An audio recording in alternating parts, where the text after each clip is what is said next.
3,000 order? So how much we have left? What? I soon call you back. Mr. Nakamoto, it's Danny from Jamaica. I need 5,000 of the big ones. We're back in business. Yes, sir. Arigato. Suene.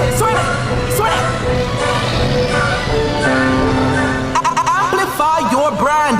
Let Nationwide 90 FM assist you in tapping into a captivated audience across our social media platforms. For more information, contact us at 876-630-1210 or sales@nationwidenewsnetwork.com. Businesses, companies, and entrepreneurs, let's supercharge your brand. Informative, educational, insightful. Let's talk justice.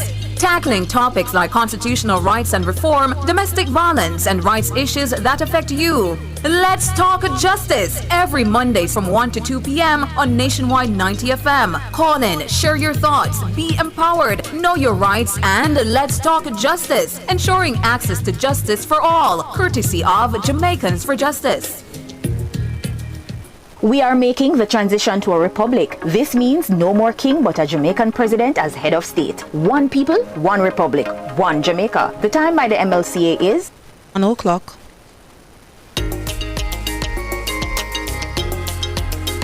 The people's champion.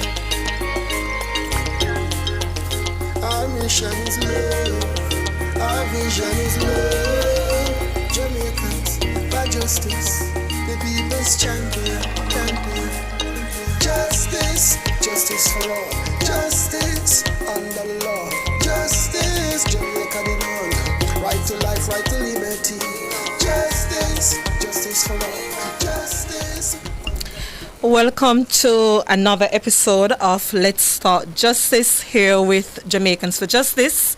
My name is Michael Jackson, Executive Director of JFJ. And as usual, we just want to say our thank you for our listeners who continue to join us via the Nationwide YouTube platform and via radio. We're certainly happy to have your company each week, and as we discuss justice and rights matters, you know, it's important that we have this type of space to have these conversations that we have each week and that we will have today, focusing on the Access to Information Act. So in a few minutes, we're going to be joined by Mr. Damian Cox. He's a Senior Director at the Access to Information Unit. And we're excited to go through this particular discussion because you've heard about the ATI in the news cycle. You've heard how important that piece of legislation is, and it's supported by other pieces of legislation. So we're going to have that conversation in short order. But before we go into the customary issues in terms of the trivia and the did you know and so on, I just wanted to share a few thoughts on the importance of the holiday period that we're celebrating this week, and that which we celebrated a few days ago, which is the Emancipation Day and Independence Day, which will be observed on Wednesday, August 6th, my apologies. I was talking to a group of teenagers recently and just explaining the importance of the day, getting their perspective. And I realized that it's a day of, or the weekend is for partying. You remember last year, there was a conversation being had in terms of whether we should have a long weekend and what exactly is done on that weekend, which tends to be, social activities. But as we talk about civic education in our country, the sanctity of those 2 days, I believe we have to emphasize that a little bit more, do more public education, and we have the Grand Gala and other such similar activities. But what else can we do? When we look at Emancipation Day that came in 1834, which saw the 4-year apprenticeship period, wherein during those 4 years, several things of note happened.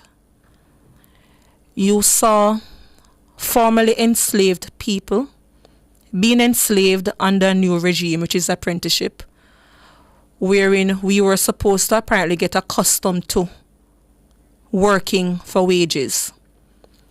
But that came with the British planters saying that, listen, work for 40 to 45 hours per week, and everything after that you get an additional, well, you get a sum because you are working for free. I don't know how one can work for free. And during that period, the British government allocated some 40%, I believe, of their national budget, equating to 20 million British pounds, where the former planters got that for their loss. Not the enslaved people, the former planters. And I'm just wondering how many of us really sit and think about it and observe the day with those factors in mind. And when we got our independence in 1962, do we really think about all the factors that led to that process? And I should correct myself earlier. I mistakenly mentioned the 1838, which came with the full abolition of slavery. So when we think about these things, are we really factoring, the what contributed towards decolonization, where we are as a people? Are we thinking about where we need to go within the context of the road to republic and constitutional reform? Or is it just a partying for us? And the Grand Gala, as I said, as much as it is to be celebrated and attended, I think we have to do much more beyond that. And when we think about constitutional reform, while we want to have full decolonization, replace the monarchy as our head of state, what else can we do? Should we be thinking about a more ambitious project that would see electoral reform? We've heard the conversation about fixed election date. But what else are we talking about? Does the current system of how we elect our government serve us? We hear about the tabling of impeachment bill, but does the current system of a fusion of government between the executive and the legislature serve us and can even make an impeachment process make sense when you have an executive branch that dominates the legislature? I just think there's much more to digest as we talk about what emancipation and independence mean for us as a people. As I go back to the conversation being had with the teenagers, and I put in context that the United States, for example, slavery was abolished there in 1865, some 30 years after we had full abolition here in Jamaica and the English-speaking Caribbean. The United States didn't have it until 1865. When we're talking about the freedom and the right to vote, women got it in 1919 here in Jamaica, full universal adult suffrage in 1944. Are we exercising even that right to vote with responsibility? And when we have the conversation about the 37% who voted last, yes, right to vote comes with the freedom of exercising that right. But what are we voting for? What are we celebrating? I just think there's much to digest and ponder as we have the conversation again about what Independence and Emancipation Day means for us as a people. But those were just some thoughts I had. Because it's not just a beach-going day, yeah? And to the government of Jamaica, again, much more public education is needed so we can have the conversation about 1834, 1838, 1962, and all of the factors that contributed to those 3 years that I mentioned just now. So as we move on, just to make note of the trivia question for today, which is in our Constitution. I'm trying to find it, the exact section. And as usual, I don't have on my glasses and my eyesight is not the best. So just bear with me. But the trivia for the day is the right to know, which is in the Constitution of Jamaica, which is the right to seek, receive, and disseminate information. And that is in section 13. Let me get the exact section. Oh, it's not there. Section 13. Okay, here it is. All right, not seeing the exact subsection, but section 13 of the Constitution, it does have your right to seek, receive, and disseminate information. And the statute that we're going to be looking at today in part is the Access to Information Act, which gives the provision for exercising your constitutional right to know, right? And I think that's an important piece of legislation and constitutional provision, because when you want to get information from your government and hold your government to account, you have to know the information, so it's important.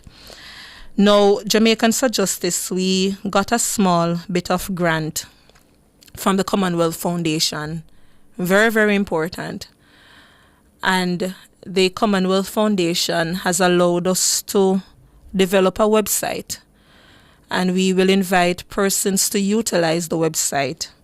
And the URL for the website is Right to Know JA. That's RIGHTTOKNOWJA.com.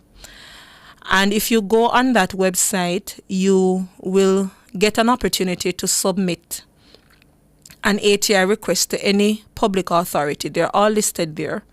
Thanks to the ATI unit for sharing the information. So they're all there.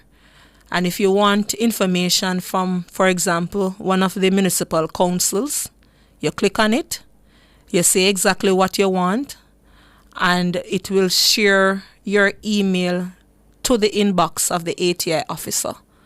And I want to invite Jamaicans to utilize the website. And when we're joined with by Mr. Cox in short order, he will tell you a little bit more about the process that they have. The trivia question for today: which government ministry has the oversight for the Access to Information Unit? Which government ministry has the oversight for the Access to Information Unit? Now, you have two options. When you're responding, you can let us know if you want the phone card, which we issue each week, or if you want a nice KFC voucher. If you opt to get the KFC voucher, we'll have to have discussion with Nationwide so we can leave it here and you pick it up. But the choice is yours, so you can indicate to us, right? A KFC voucher or your phone card. You let us know based on where you are and the convenience, and we can have you choose accordingly. So let's segue into the topic for today: exciting information, your right to know, exploring access to information in Jamaica. Thank you so much, Mr. Damian Cox. Good afternoon, and thank you, Michaela. Michael, sorry. No, that's fine. You know, in Jamaica, we used to, the names, I'm being called Michaela, Mikhail, so it happens, I'm used to it. Or Mr. Jackson. Well, I've never been guilty of that one. But thank you so much for joining us. I'm glad to be here. All right, let's take the break and then we just go right into the conversation. Sure.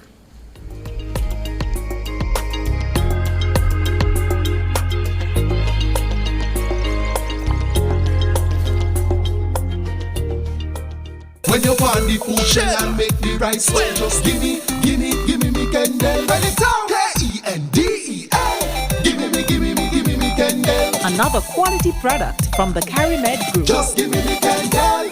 The time by Kendall Foods. The taste of quality is 1:13.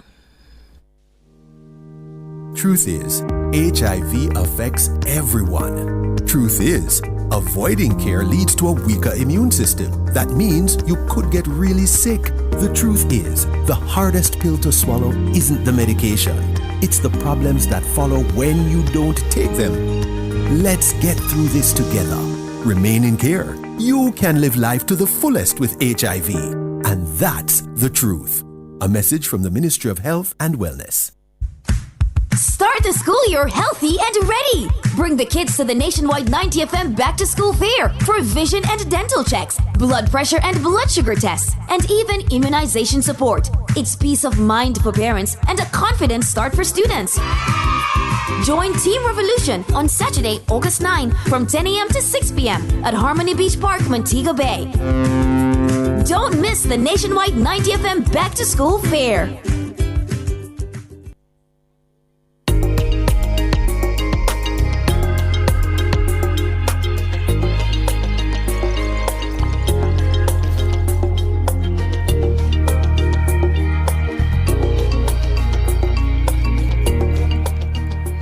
Hi, welcome back to Let's Start Justice. We're discussing your right to know and how to really access the Information Act and the processes that exist. And we're joined by Mr. Damian Cox, who is a Senior Director at the ATI unit. And Mr. Cox, I see people answering the trivia. I'm trying to squint the eye to see if we're getting the correct answer. All right? We have, but I won't respond to it as yet. All right. So the ATI Act is one of Jamaica's, most important tools for governance and accountability. And I realize that a lot of Jamaicans still don't know about the Act, notwithstanding the great work that you and your team have been doing. And just to put a little bit of context, when the legislation was first contemplated, I'm proud to say that our co-founder, Dr. Caroline Gomes, you've worked with her. I've seen pictures of you both at different fora and so on. So yes, indeed. Yes. All right. So welcome. Good piece of legislation. But let's just start out with the conversation. If you could just indicate to the public, just in quick summary, what is the role of the Access to Information Act? The Access to Information Act, as you said, Michael, is a fundamental piece of legislation that fundamentally transformed our system of governance in terms of providing access to official government documents by every member of the public. And that's widely defined, not just you don't need to be a citizen of Jamaica or a resident of Jamaica, anyone from across the world. Similar to other modern legislation, access to information legislation, can use this legislation to access information.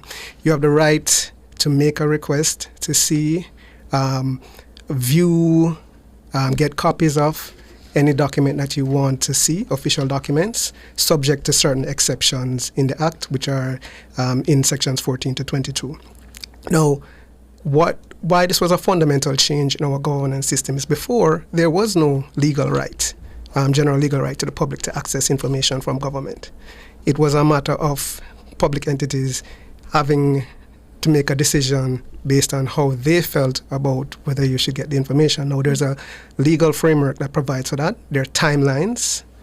So entities must provide information within 30 days, and if not, they have the provision under reasonable circumstances to request an additional 30 days, so a maximum of 60 calendar days. Mm-hmm. And in the computation of time, that includes counting weekends to provide you with the access to the information that you seek. Mm-hmm. Yes. So, just to explain to the listeners, we talk about accountability. Government must be accountable to the people, and we can get certain information. If you can just explain, by using examples, what type of information can I request as a citizen? All right. I like to take it from this perspective. You can request any information that you want, mm-hmm. right? It is for the public entity, right, what we call public authorities under the Act, to indicate to you and provide you reasons why they would not grant access. And they would have to find those reasons within sections 14 to 22, what we call exempt sections. Mm-hmm. So whatever you may see an article, you may have seen an article in the newspaper yesterday, and that article may have pointed to certain things and you want to get further information, you can make a request for that those official documents.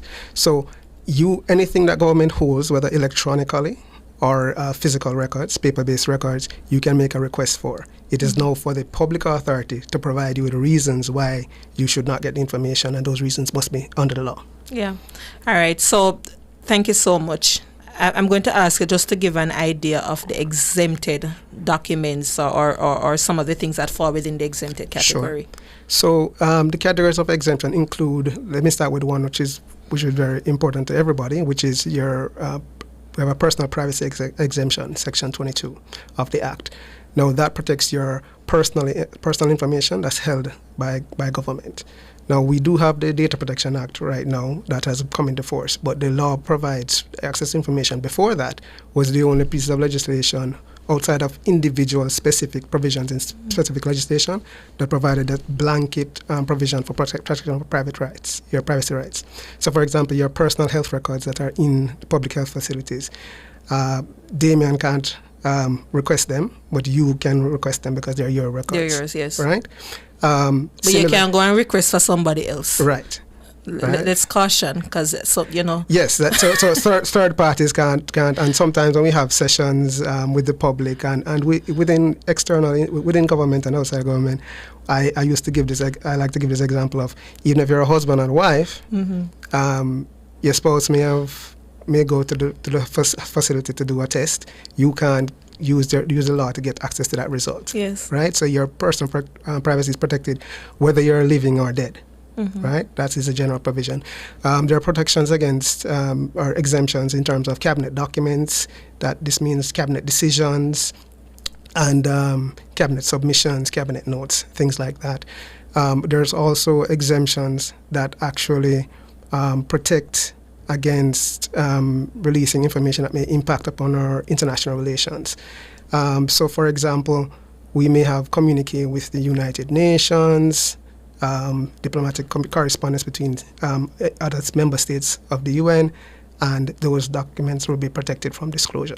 So the law strikes a balance between that general right of public to access information as well as the public interest in maintaining certain information from being disclosed because of those exemptions, which are also thought to be of public interest importance as well. Yeah, thank you so much for that, because, quite a number of us, one could argue, we tend to leave it up to the media practitioners or civil society to request information on our behalf. Many times I'm on social media and I will see something come on JFJ page. Why JFJ not ask for this? And I think it's important that citizens know that they are empowered. If you want to know what's happening at local government level, find out how your monies are being spent, and so on. And that's how we see the law being used. Basically, what persons do is, it's what I am interested in. That's why I'll use these tools. So we do have individuals who are using the laws to look at, let's say, planning permissions, requesting information for that, because construction is going up nearby. They have concerns about, whether this is breaching any caveats, what were the approvals, environmental impact assessments, things like that. So persons who are concerned about, okay, who is the contractor fixing my road because there's challenges that we have there, what's the allocation for sports in my community, different things. So it's really breaks down to what persons are genuinely interested in. The media and civil society have you have niche interests, but also broad interests. And the media as a fourth estate, they would be looking to a number of areas, and access to information is a great investigative journalism tool as well. Yes, I'm happy you made mention of that, because you do see some media houses, they use it a lot. And then you see it reach front page or main story for that particular media house. It's very important. It's a great tool for investigative journalism, and again, it buttresses the fundamental underlying principles of our Constitution, and so strengthening our democracy. So you will find access to information in a number, as you're aware, a number of regional agreements that we have, whether it's the human rights conventions, anti-corruption conventions and treaties, because fundamentally access to information is the bedrock of those mechanisms to improve governance and strengthen accountability. Great, thank you so much. How can a citizen make a request? If you could just walk them through that process. So, making a request, you have various ways in which you can make a request. You can email in your request to any public authority. So you make a request directly to the public authority that you think would most likely have the information. So I mentioned earlier about you may have seen an article, you may have referenced a public entity or a number of public entities. You can make a request to that public entity. Each entity has a designated access to information officer that is required by the laws and the regulations to be in place, access to information regulations. If you don't see information for that access to information responsible officer, you send your request addressed directly to the head of the entity. They're responsible for processing your request. They must give you a reference number for your request. They have those 30 days. They have a duty to assist you. They have a duty to ensure that persons who have disabilities, for example, and certain literacy challenges, that they support, they're making that request as well. That's also in the regulations. And then throughout the processing of your request, they should keep you informed. And at the end of the day, they will make an assessment, provide you with a response. And again, that response, if they can grant you all the documents you requested, they can say, okay, it's a partial grant because we believe in good faith that some parts of the documents are exempt. But wherever information has been withheld from you, they must give you a reason under the Act. Yes. Because there are checks and balances. There's internal review where the head of entity hasn't substantially participated in the initial decision-making process. But also there is an independent appeal tribunal appointed by the Governor General that has 5 members, and that tribunal has the power to make any decision that the public authority could make. So if they can decide that the public authority was wrong in denying you access, they could decide that they were right or they were partially right. They have the power to go in and inspect, to see the documents, to see if what they said was correct. They can order anybody to testify, and they can subpoena documents as well. So important to note, if it is that, one, your ATI request was not responded to within the 30-day period, or responded to at all, right, or denied, you can go through 2 options. The internal review, which right, you mentioned, right, which from my recollection, that's normally guided by the permanent secretary. In a ministry or yes, the head of entity in another ministry, which is a CEO, managing director or so.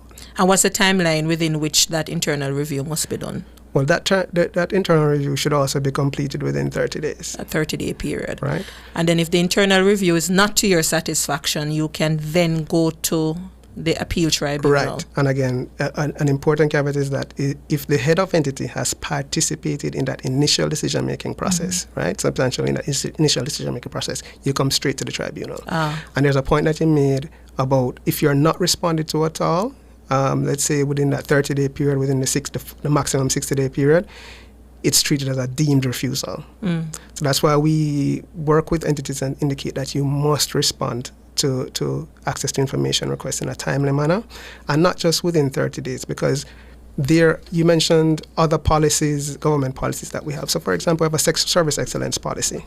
Members of the public would note that we have ministries and their departments and agencies have service charters, right? Customer service improvement teams. There's a service excellence policy. Now, within those documents, there are timelines for responding to correspondence, whether it's email or written correspondence. We must meet those standards as well, and those standards are not 30 days. Okay. Right? You know, one of the things, though, Mr. Cox, some government agencies, they are not the best to get through. You call and the lines are not answered. I've personally tried, and, I have to call somebody and say, can you give me a number directly for this department? Is there any easy way of getting access to the ATI officers in each ministry or agency? Okay. We know from time to time that there may be some technical challenges that some entities would have with whether it's their PBX systems, their telephone lines. We try to assist members of the public as well. So if you're having a challenge, you can reach out to us at Access to Information Unit, and we will also try and do an intervention there to try and make sure we reach that entity for you. But again, as I said, you have multiple ways to make a request. It's by telephone, You can write in your request. You can email a request. We find mostly these days persons send requests by email, but persons still also send written requests. And you can visit an entity, walk in as well. Yes. So if you're having any challenges, whether that is in terms of the processing of your request, trying to identify which entity would most likely have the information that you're seeking, you can contact the Access to Information unit as well. And remember, listeners, I stated at the beginning that JFJ, through some funding from Commonwealth Foundation, we have a little website. It's called righttoknowja.com. So you can go on it and you can click Ministry of Culture, and you put in whatever the request is that you're making, the format that you want the information to be shared, and it will go straight to the ATI officer. Thank you again so much for the ATI unit for sharing that listing to us. Sure. And we're working hard to provide as much information as possible, and that will be ongoing. We're also looking to revamp our website as well, and we're going to be looking to see how best we can have members of the public be able to access the information in as easy a way as possible about how to navigate this process. And of course, we support and encourage the efforts of civil society organizations like yourselves to also, because this is access to information is something that is fundamentally important to all of us. Yes. Right? Hold that thought for me, Mr. Cox. We have to take the break.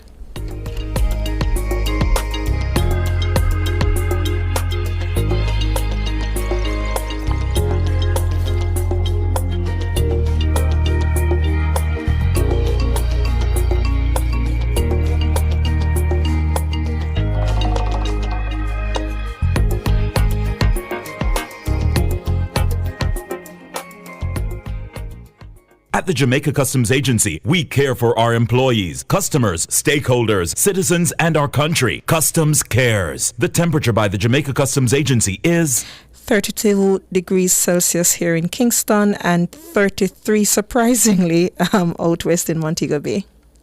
Importers, clear customs, not your schedule. Download the JA Customs Connect mobile app from the Google Play and Apple app stores and enjoy the ease to calculate your customs duties, search for tariff codes, track and trace your shipments, pay your declarations, and so much more, all in a click, right at your fingertips. So save time, save money. Download the JA Customs Connect mobile app today. It's fast, safe, and convenient. For more information, visit jacustoms.gov.jm. JA Customs Connect mobile app, powered by the Jamaica Customs Agency. Jamaica Customs, keeping our customers in focus. Are your devices accurate? Are they calibrated? Even small errors can lead to big problems. That's why Jamaicans trust the Bureau of Standards Jamaica. From food to fuel, health to hardware, our metrology and testing division provides world-class calibration and measurement services to keep your devices precise and your business meeting global standards. Whether you're weighing goods, monitoring temperature, or relying on the accuracy of devices, we get it right every time. Our advanced equipment and experts help you move with confidence. Call 876-618-1534 or visit bsj.org.jm. The Bureau of Standards Jamaica. From lab to market, the power of precision, powering accuracy, ensuring safety.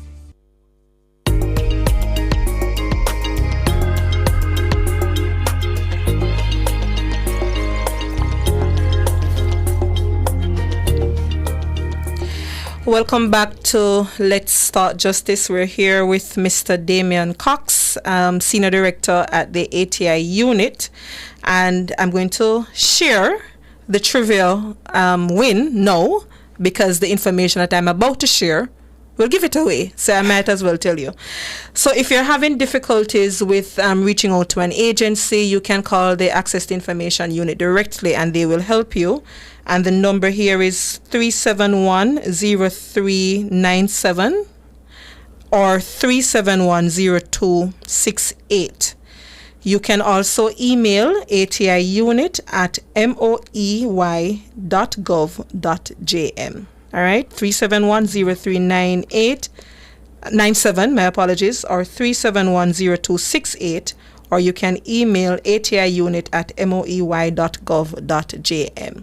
So the ministry with oversight is the Ministry of Education. It was previously Office of Prime Minister. Yes, but let me give you the full name: Ministry of Education, Skills, Youth and Information. Yes.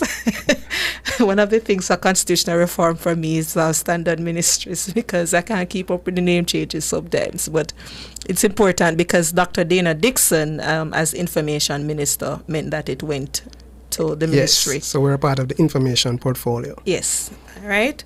So I didn't even realize that. So it was Jade Williams, my co-host and policy manager, who pointed it out to me that no, Mikkel, it's no longer at OPM. The ATI unit is now within the ministry. Yes. Yeah. So that means, yes, as a news commentator, saying that she's learning that. So yes, it was Jade who pointed it out to me that when Dr. Dixon got the portfolio of education minister, it went there. Right. So normally, and this is also in terms of information that's available to members of the public, whenever there is a change in what we call the subjects of government, and these subjects are reassigned, you can go on the Office of the Cabinet's website. There's a document called the Assignment of Subjects, Ministries, Departments and Agencies, and that gives you a full listing of all the new ministries and all the agencies that fall under those ministries and the ministers and so on. Yes. Yes, important to note. And when those things happen, there's a legal requirement that is actually done and that is actually gazetted. Yes, and you know and to be honest, if you follow these things, it's common sense. But I don't know why it didn't dawn on me at the time. But it's just the mechanisms of government that sometimes persons are not aware of, and I think obviously as for persons like myself in government, it's one of the things that we also have to proactively try to help persons to understand how the mechanics of things because work. You do need to have that, again, ease of information. Yes. Very important. All right, so just to pick up on the Access to Information Act and some of the provisions in there. So remember, you were told that if the information was ignored, denied, or there is delay, you can exercise an appeal process, if you will, through an internal review or through the ATI appeal tribunal. Yes. All right? So it's important. A question here, and we compile these questions based on things that people tend to ask us. Sure. Can I ask any amount of questions to any ministry or agency? All right. It's important to remember now that the law is about accessing official documents. So when you're thinking about making your request shouldn't be solely based on just questions, right? Because some things that are questions may not, you should still get a response, but that response may be something that falls within the PR side of a ministry, department, or agency, as opposed to on the side of access to information, if it's not contained in an official document, or there are not documents related to that, right? So, for example, if somebody's asking a question about what is the minister's thoughts on, something that was said, right? Yes. Then the minister may have a thought based on what government policy may be, but as opposed to asking what's the government's policy on. Okay, you have no right to the minister's thoughts. Right? So it's just in terms of and making sure that your request is as refined as possible. It's not an exact science, and what he's asking about it to be exact, right? Because as I said, you could see something in a newspaper that referenced something, and then the ministry is supposed to look to see, our department or agency, do we have documents that are responsive to what this person is actually asking for? And again, as I said, the Access to Information Officer is required to assist you, to whether it is to refine your request, right, and to help you through the process to ensure that you can get as seamless a process as possible. Yeah, I'm happy that you made mention of just some guidance there with how to frame your request and perhaps to be mindful of what we're asking, because it's going to be difficult if the request, in our experience, if it's too narrow or too specific, then you may have challenges. And then if it's too wide, then you may have challenges there from our experience. So my guidance would be, so for example, let's use a practical example. If you wanted financial information from a ministry, department, or agency, making a request to say, you'd like to get a copy of all the financial records of a ministry, department, or agency, that's too broad, because that that includes so many things, Yes. right? So in the case of a ministry, that includes vouchers, commitment. It includes like thousands of documents, right? And that's might not be what you're interested in. You may be interested in a particular expenditure surrounding a particular event, whether it's a launch, a common one is Christmas party expenditure or something like that. So it's about narrowing your request as much as possible to make it be reasonably. Make the public authority be able to reasonably be able to identify the document that you're requesting, right, or the documents you're requesting. And I think that will narrow any possible delay. Yes. Yeah, because if you get specific enough, right, then the likely chance of a response being received within that 30-day period. And if you're making requests, we have an assumption about how the state of our digital records and how wide and standardized that is.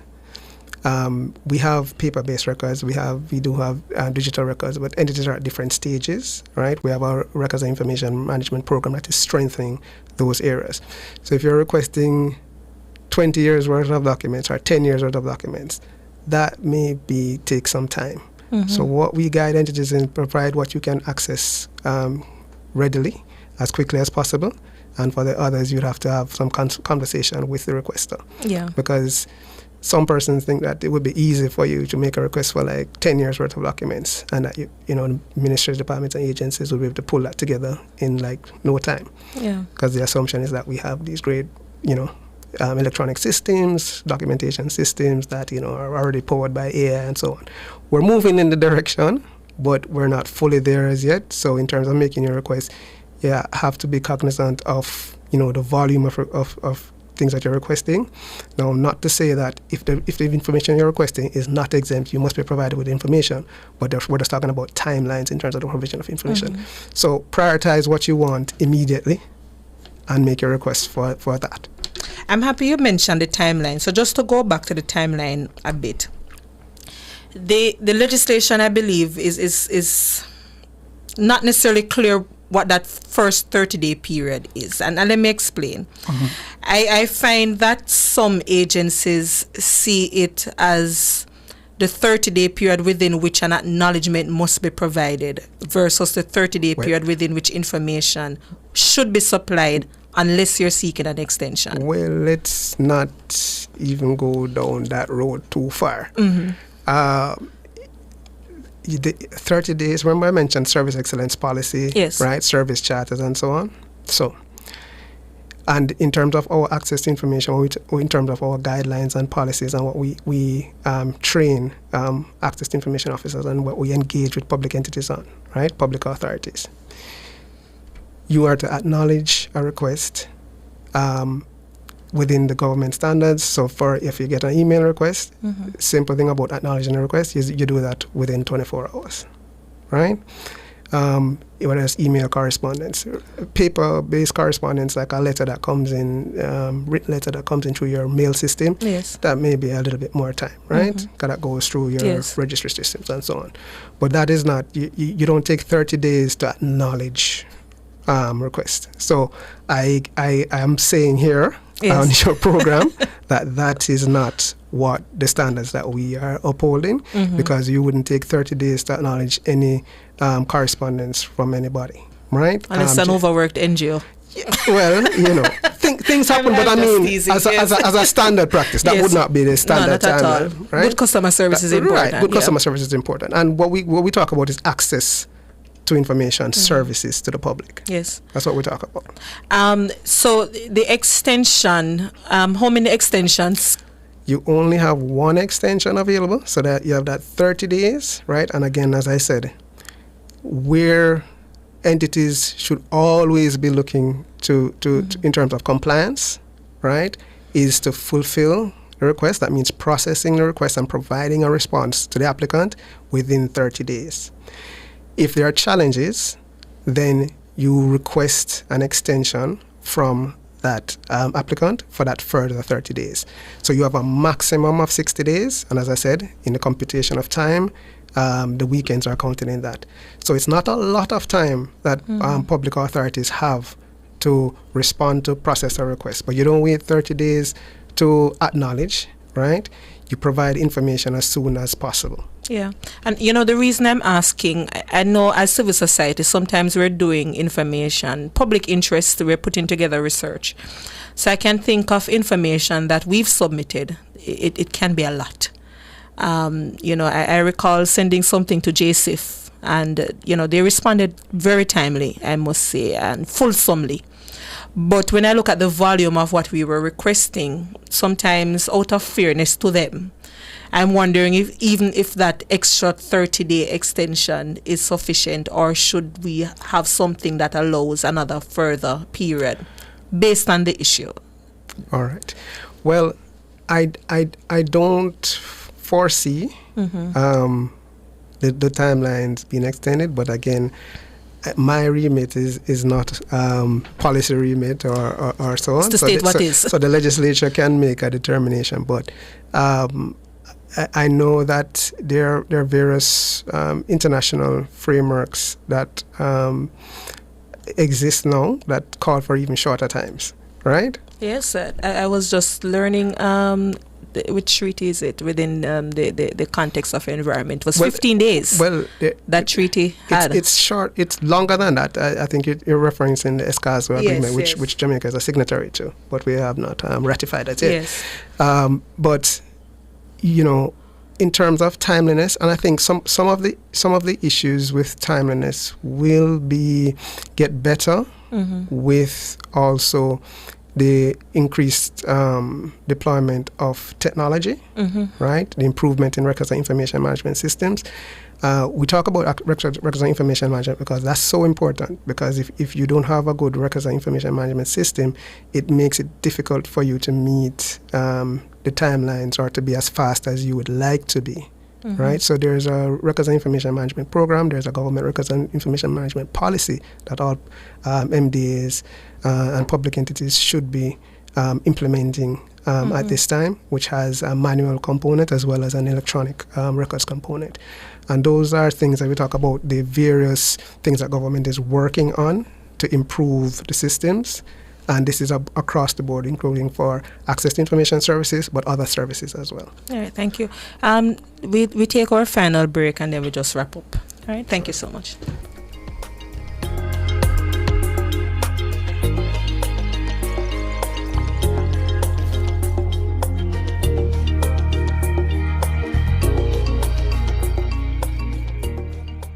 Spring into style with Unique Living. Upgrade your home with our extensive range of products. Get sleek shower panels, stylish vanities, LED and non-LED mirrors, plus kitchen sinks, closet solutions, ceiling fans, and more. Available in various finishes and sizes. Visit shop number 6, 30 Dunrobin Avenue, Kingston 10. Call 876-755-3661 or visit our website at www.uniquelivingja.com. Don't wait to spring into style with Unique Living. Are you finding back to school expenses overwhelming? You're not alone. Many parents feel the pressure of school expenses. Make this year worry-free with a Smart Start Back to School loan from the National PC Bank. This loan is affordable and accessible. No collateral required. Get approval in as little as 48 hours so that you may shop in time. Plus, apply now for the chance to win a $10,000 book voucher. This offer is seasonal. Apply now before the new school term begins. Make this year stress-free with a Smart Start Back to School loan from the National PC Bank. Back to school doesn't have to break the bank. Swap instead of shop. Join Nationwide 90 FM at our Back to School fair on Saturday, August 9 from 10 a.m. to 6 p.m. at Harmony Beach Park in the western city of Montego Bay. Bring those books your kids no longer need and swap them for ones they do. Plus, enjoy fun activities, entertainment, and meet your favorite Nationwide personalities. It's all happening in St. James on Saturday, August 9 from 10 a.m. to 6 p.m. at Harmony Beach Park. See you there.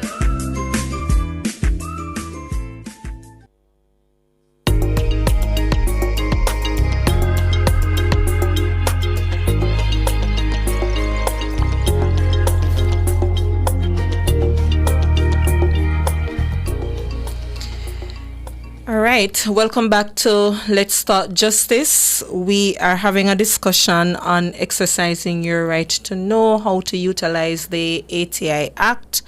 And we are joined in studio by, we're with Mr. Damian Cox, Senior Director at the ATI unit. So one of the questions I'm seeing here in the chat, what is the connection between the Data Protection Act and the ATI process, since the passage of that piece of legislation? Okay. So the data protection legislation is separate legislation. It did have an impact, for all of us, because one difference is that Access to Information Act applies only to government entities. The Data Protection Act applies to all entities, whether private or public. Now, under the Data Protection Act, you have what you call in terms of data subject access requests, right? So you have the right to access your information that is held by any entity within Jamaica under these provisions. In terms of your personal information, they have certain obligations under the Act, and there are certain sanctions under the Act. But similarly to, and let me give the analogy to, let's say, the UK, where you have freedom of information legislation, same as access to information, and data protection legislation. Those two legislative regimes operate together, right? Where data protection is focused primarily on your personal information, how it is held, how it is collected, and how it is, how it is stored and maintained, and so on.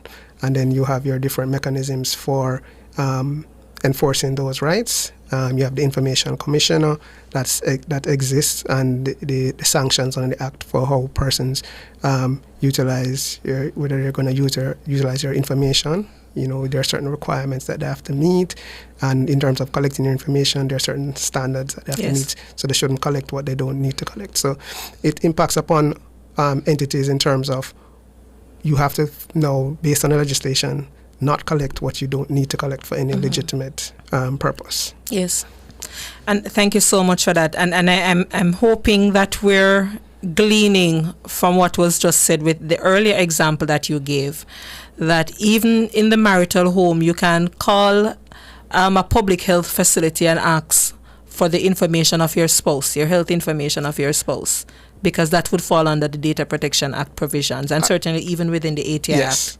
Yes, and that is always, we always get very interesting responses to that question from married couples. Or really, people actually ask those types of questions? Yes. I thought you were just used as an example. And they have a very strong view that there should be certain exceptions in those cases. Oh, really? Yes, indeed. Interesting. And even under the Public Health Act, you would find that there are other provisions there, or indeed. Protection rather, for people's information. Because last week we were having a conversation, Mr. Cox, on air about unauthorized HIV disclosure. Yes. And where I used to work, I'm aware of some of these things where spouses say, but I should have access to my spouse's health information. It is my right. So if they don't tell me, I should be able to call somewhere. So I'm happy that we get the same kinds of responses when we do our access to information sessions as well, both inside and outside of government. Yes, have a right to know that. There's a consistent view of married persons that there should be a different considerations in that respect. All right. Is there anything else that the listeners ought to be aware of in terms of how to utilize, or any key provision that we missed? Well, I would want to let everybody know that all public entities are subject to the Access to Information Act. There are provisions in the law for the minister utilizing certain powers to take certain entities outside of the scope of the Act. Any entity that tells you that they're outside the scope of the Act, they would need to provide you with that information. Yes. Right? That would have gone through Parliament, subject to affirmative resolution, I believe. Now, I would also want to encourage persons that no access to information has been fundamental for a long time, but now we used to celebrate September 28th as Right to Know Day. Now it is International Day for Universal Access to Information, an official UN day. How strong and important access to information is within the system, as well as your Sustainable Development Goals. When we talk about SDG 1610 too, which is, it said that the access to information powers all the other SDGs, the Sustainable Development Yes. Goals. So what I would encourage persons to do is to utilize the Access to Information Act and understand as well that it is a very strong fundamental part of our strengthening democracy and growing democracy.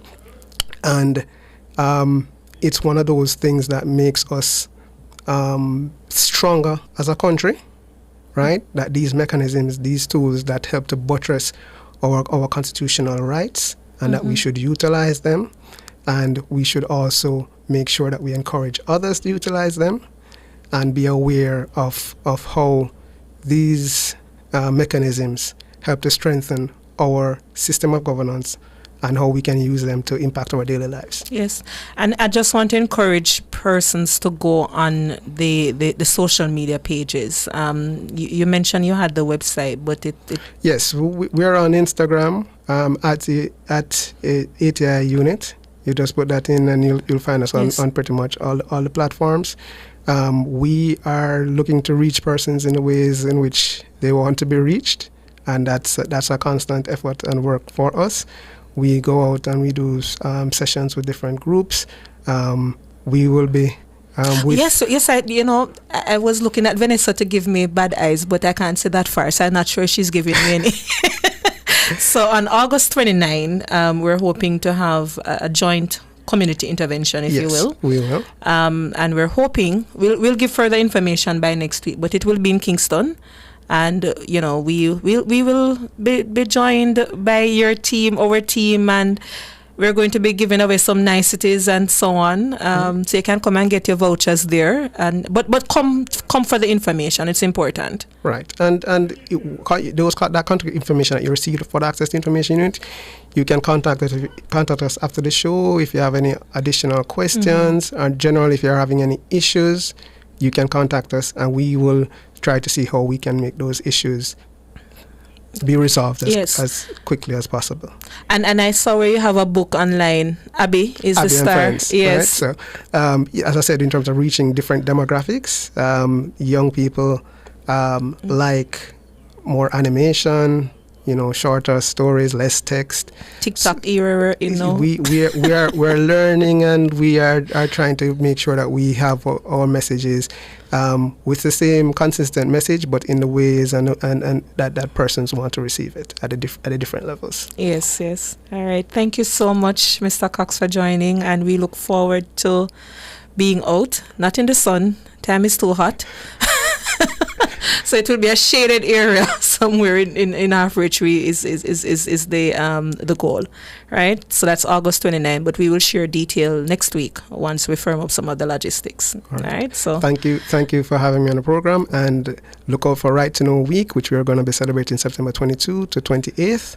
You have big plans there. Any that you can share now, or it's all in planning? We'll be sharing more plans. We always try to make sure we involve all the stakeholders, so including civil society in those activities, activities with public entities and so on, as we ensure that we try and promote access to information on a consistent basis.